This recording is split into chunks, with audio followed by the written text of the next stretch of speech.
Just a month ago, there were 23 countries that set up swap lines to bypass the US dollar. This is the East-West cycle, the maximum spending demographic, the wealth distribution cycle, the household debt to income ratio cycle, the stock market cycle, the Kondratiev wave, and world monetary systems, and they're all pointing to a massive deflation that should be coming in the future. In Japan, they're trying to beat deflation by just expanding the currency supply, and it doesn't work. If you're a Keynesian, you think it'll work, but Japan's been trying it now for 2 decades, and it hasn't worked yet, and so now the US is trying it. This is starting to fall apart, and it's falling apart at an increasing rate. It's happening faster and faster. I'm up at the Cambridge House Investment Conference in Vancouver, Canada, and I'm about to go on stage in a few moments, and I'm going to be talking about why I think there's deflation coming and it's coming soon. I'm going to be going over what I call the golden nails in the dollar's coffin. The US dollar standard as the world's reserve currency, its days are numbered. Episode number 3 of Hidden Secrets of Money was about the death of the dollar standard, and we're getting closer and closer to that day. And it seems like every week now there's another nail in the dollar's coffin. So this is just an update on that and a progression of it. So I hope you enjoy this. I hope you get something from it. Come on in and join me.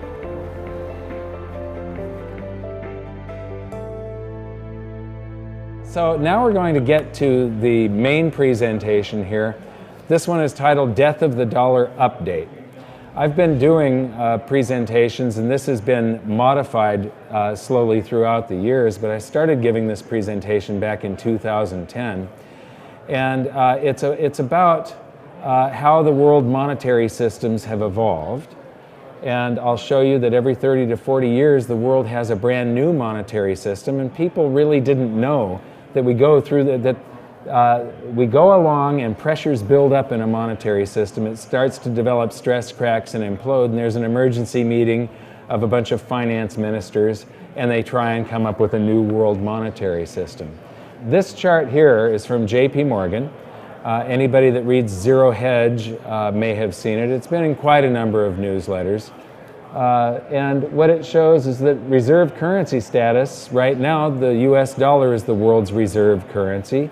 All countries hold some US dollars to settle international trade. That it's a temporary thing. All reserve currency status eventually ends. And what you see is before the US, it was Great Britain. The British pound was the reserve currency, and the Bank of England did all of the international settlements. Before that, it wasn't really reserve currencies, so this chart is a bit mislabeled. It was actually just predominant currencies. You didn't have really organized central banks that held other currencies in reserve and one currency to settle international trade. What you had was a currency that happened to be the majority of the currency on the planet. And then the Netherlands, Spain, and Portugal. And so when I was writing my book back in 2005 and 6, I sort of stumbled across all of this accidentally. I'm a believer in cycles. And I took every currency crisis, every stock market crash, every bad depression that we had had, every bank run that we had had, put them all into a spreadsheet just to see if I could find some regularity in a cycle when it comes to the dates of these things. And what I found stuck out at me, it just leapt out at me, and I started doing research on it. And I was Googling, and I mean, over a period of weeks, I must have spent an entire day trying to figure out changes in world monetary systems, and nobody had written about it to that date. I couldn't find any information on it other than reading about the monetary system, but nobody had put together yet that every 30 to 40 years there was this shift in world monetary system. So these are the world monetary systems. Before World War I, we had the classical gold standard, where a country would issue a gold note that was fully redeemable in an amount of gold, and if there was $20 in circulation in the US that said it was redeemable in gold, there was a $20 gold piece at the Treasury. So it was a 100% reserve ratio, fully backed. And then along comes World War I, and countries lit up the printing presses, went off of the classical gold standard, and between the wars, they patched together something called the gold exchange standard. And when the Federal Reserve was established, they made it legal to commit fraud and lie. And they could put $50 of gold notes in circulation, promising to pay gold for every $20 gold piece in the vault. It was a 40% reserve ratio. And the international settlement was done with a combination. Before World War I, it was British pounds. After World War I, the world's central banks could hold British pounds, US dollars, British bonds, or US bonds as reserves, so it was a mixture.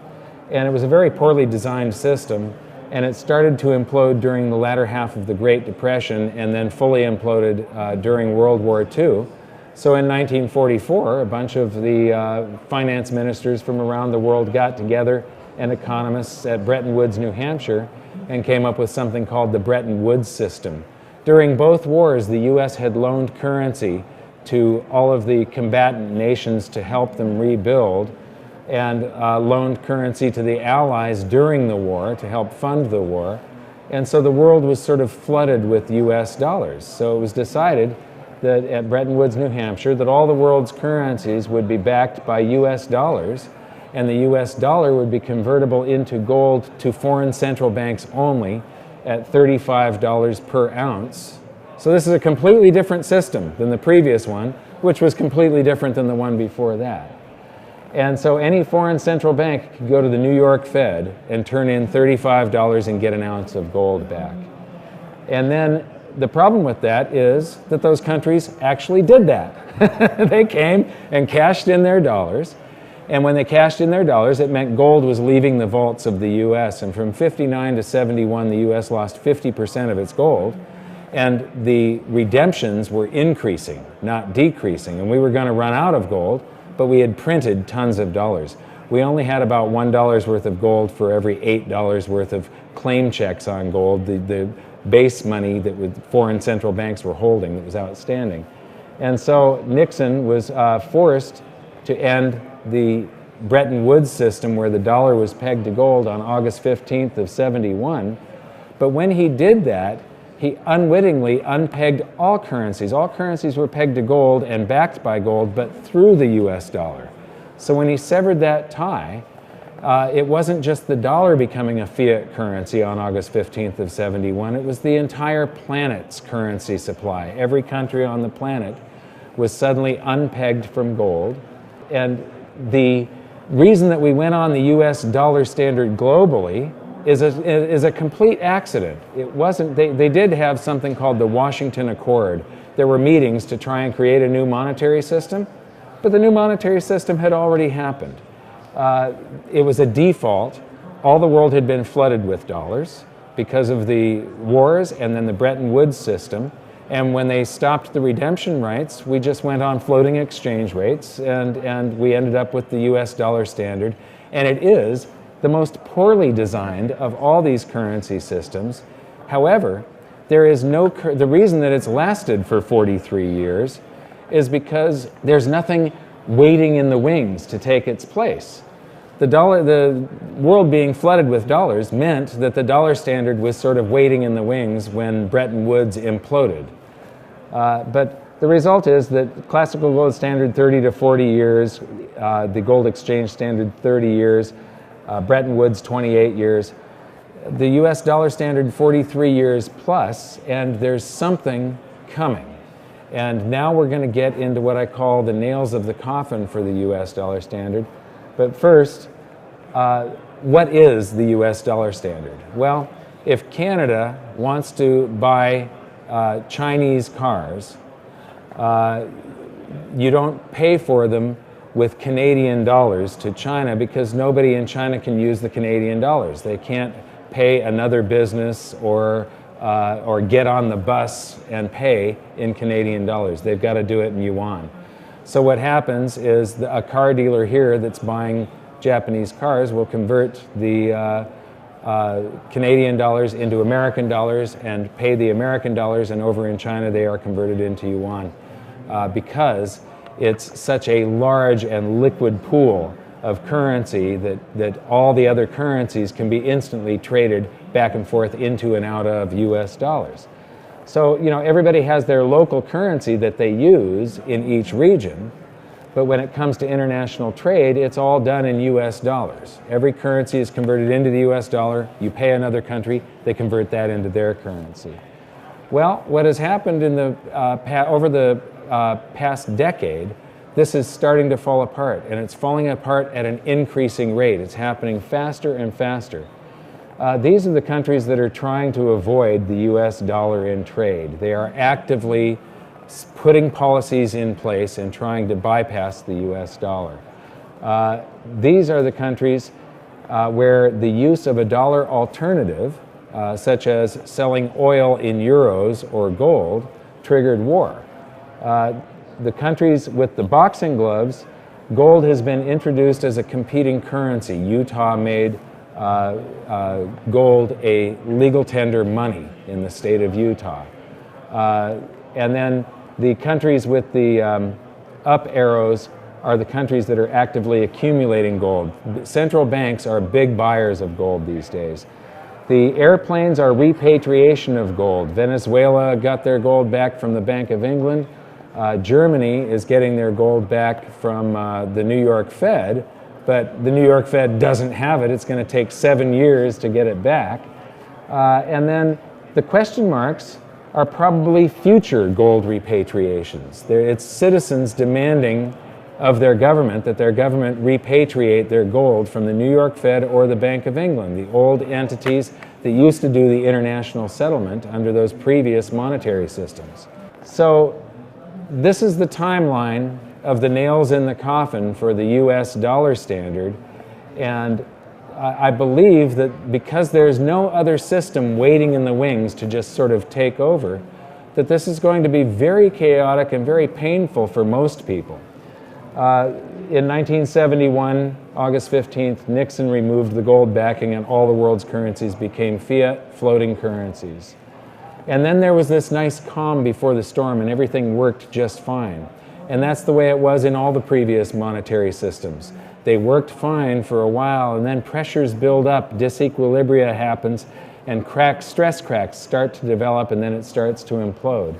And so that happened until Saddam Hussein started selling oil in euros. Well, we know how that worked out for him. Then along comes the 2008 crisis. Then Iran ends oil sales in dollars.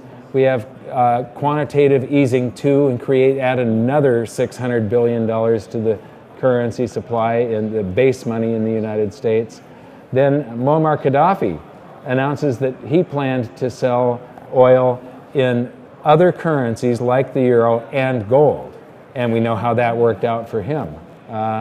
China and Russia bypassed the dollar. Chinese president says dollar reserves are a product of the past. Utah recognizes silver and gold as money. China and Iran bypassed the dollar. Venezuela repatriates their gold. China and Japan allow currency swaps.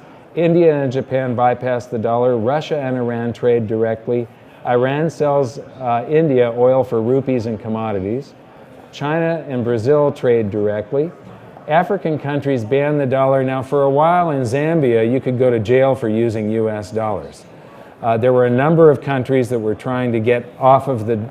there's countries around the world that are very dollarized. For instance, in South America, there are countries where most of the currency supply is US dollars. They don't use much of their own national currency. I've spoken in Peru, and there it's about a 50-50 mix, and every cab driver, every grocery store, they all take either currency, it doesn't matter, and they know what the exchange rate is, and they're used to it. And so QE3, print to infinity, well, they've announced tapering. Maybe infinity doesn't go forever. However, they're tapering into weakness. The US economy isn't that strong right now. This is a bad time to taper. It would have been better to taper last year. So they're tapering into weakness, so we'll see how this works out for them, but I don't think it's going to work out that well. Iran trades energy for gold. Germany increases the rate of its repatriation of gold from the Federal Reserve from 150 to 300 metric tons. And all of these nails are falling on the dates in this timeline, and you can see how there's more and more and more of them closer and closer together. They're speeding up. Japan increases their... Have you heard of Abenomics? How many people have heard of Abenomics? Okay. Well, in Japan, they're trying to beat deflation by just expanding the currency supply, and it doesn't work. If you're a Keynesian, you think it'll work, but Japan's been trying it now for 2 decades, and it hasn't worked yet, and so now the US is trying it. And every country on the planet is printing to beat hell. China considers gold, not the dollar, as a yuan reference. So right now, internationally, when you're trading yuan, it's always priced in dollars. They're considering trying to peg it to gold somehow. China agrees to a $45 billion swap line with the ECB, the European Central Bank. Well, that means that when Europe buys Japanese cars, they now pay in euros. They don't pay in dollars. So the dollar is no longer required. More than half of all the world's currency is US dollars. More than half of those dollars reside outside the United States. They're sloshing around the planet in this international trade, and now countries are skipping the US dollar, so it isn't as necessary. So all those dollars will eventually come back home to the US, and that's when the US will see a big inflation. We saw a huge inflation of real estate back in the late 80s as Japan, with their big stock market bubble, came to the United States and bought up all of the prime real estate like Rockefeller Center and most of downtown Los Angeles. An enormous inflation in real estate.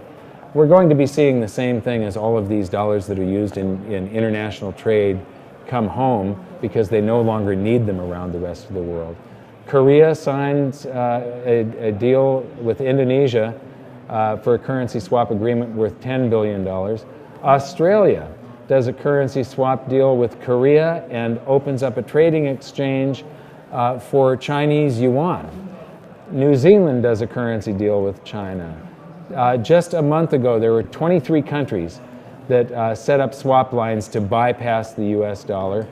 I believe it was last week or the week before, Russia, China, and Iran decided to drop the dollar in bilateral trade. So these countries no longer have to settle in US dollars when they're settling between them. And while they were discussing that deal, they set up a meeting where China and Russia signed 30 agreements, and one of them is a $400 billion gas deal, and in all of these agreements, the US dollar is no longer required. And now, today, China and Japan launched that direct yen-yuan trading exchange. That happens today. And now, the US government is getting in on the act of hammering golden nails in the dollar's coffin. The Foreign Account Tax Compliance Act goes into effect.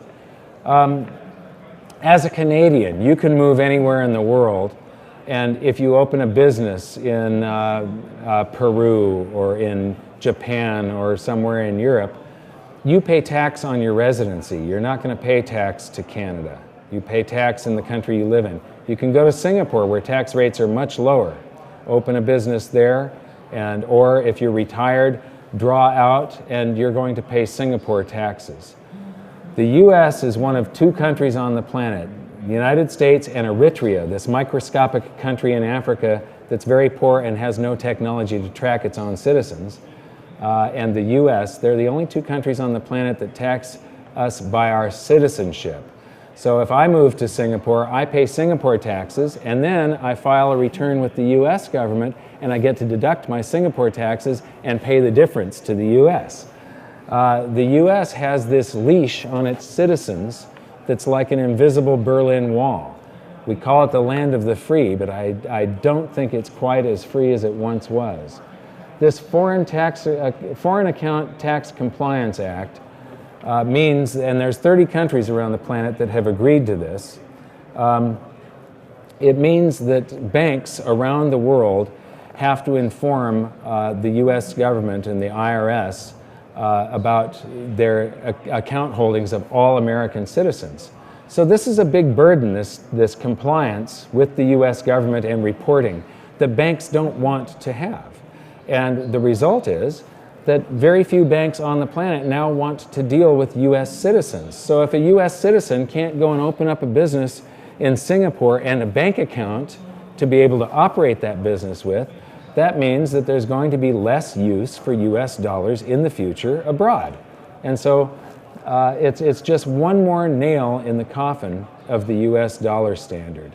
U.S. citizens are being tracked all over the world, and our government is intent on squeezing its taxes out of them.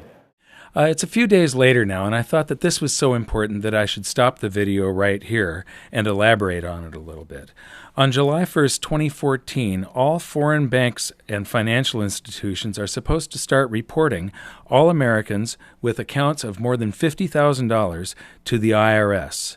Now, the foreign banks don't want to do this, but the IRS and the U.S. Treasury are forcing them to do it by threatening to freeze them out of the United States financial markets if they don't comply.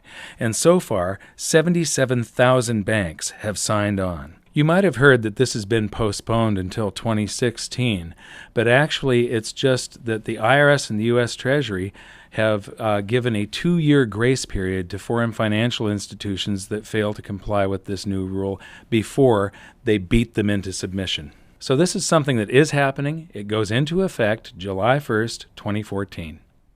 So I believe that this is actually the greatest opportunity in history, though. There's a convergence happening right now. To see more of this, I'm running out of time now. So to see more of this, visit hiddensecretsofmoney.com. The third episode is about the nails in the coffin. This was an update because there's been so many more nails in the coffin since that was filmed. But you'll see how the world monetary system is basically a Ponzi scheme. I believe our episode 4 is the first time that the world monetary system has been explained in a way that the average person can grasp and see how it always requires us working and paying taxes in the future to support the monetary system today and keep it from imploding. I'm going to be able to continue this presentation and give a whole bunch more data and update some things, some other items. And let you know where I think things are going in the future. You'll learn things like wealth cycles. This is a wealth cycle between gold and stocks. And $1 invested in 1871, I know that was a long time ago, would be just under $11 million today using this system. This is the East-West cycle, the maximum spending demographic, the wealth distribution cycle, the household debt to income ratio cycle, the stock market cycle, the Kondratiev wave, and world monetary systems, and they're all pointing to a massive deflation that should be coming in the future. If you want to know about this, come back at 2. And this is where the big opportunity comes from, the spread between the value of gold at the Treasury versus the currency in circulation. And in a Kondratiev winter, which we are in, revaluations can be overnight. You wake up one morning and the opportunity is gone. This is the Russian ruble, and you'll learn more about that and our own, in the United States, the currency devaluation that happened in 1933 at 2 p.m. here. Thank you very much. And these things are all deflationary events, and the world's central banks are trying to stave them off with currency creation. And it isn't working, no matter what they do. So I really think what you're going to see sometime before the end of this decade is a huge deflationary crash, and then countries will print their way right into hyperinflation, because what will happen is they'll print and nothing will happen. And they'll print and nothing will happen. Because as they print, people are still scared and they'll save that currency and they won't spend it. And they keep on printing, and in my book I wrote that like the U.S. government could do helicopter drops. They could refund all the tax that you've ever paid in your entire lifetime. Eventually, there will come a time where people say, you know what?